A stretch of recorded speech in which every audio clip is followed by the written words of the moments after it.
I want to talk to you about what is next for your mind. The point of my address is to ask you a very simple question. Are you an intellectual? I'm asking this question because you need to know that having a doctorate does not make you an intellectual. Becoming a professor does not make you an intellectual. Working in a research lab does not make you an intellectual.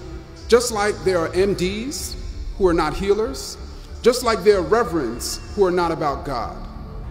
Do not become that person. No doctorate degree is required to join the intellectual academy. This is an inclusive academy with all types of people coming from all types of backgrounds. There are people with only a GED. There are incarcerated people. There are homeless people in this intellectual academy. There are poor people in this intellectual academy.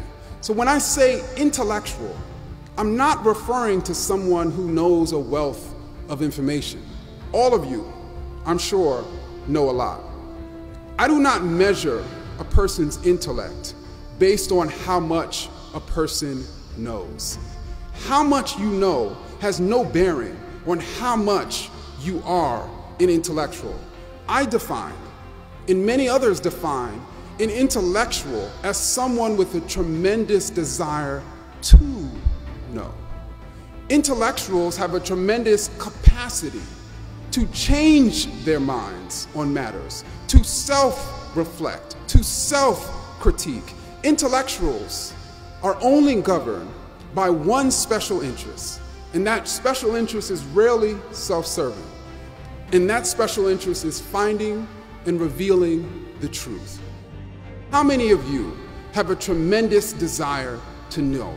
How many of your minds are wide open to new ideas? How many of you are searching for ideas that challenge how you see the world? How many of you are willing to look differently at the world with the blink of new evidence? How many of you are critiquing your own ideas as intensely as you critique the ideas of others?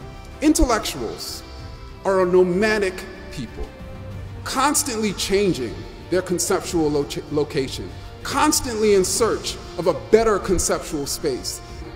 You know, we have workout warriors of the body, those who pump iron to break down old muscles to allow newer and bigger and better muscles to grow in their place. Well, intellectuals are workout warriors of the mind, regularly breaking down old ideas to allow new ideas and bigger ideas and better ideas to grow in their place. Are you an intellectual?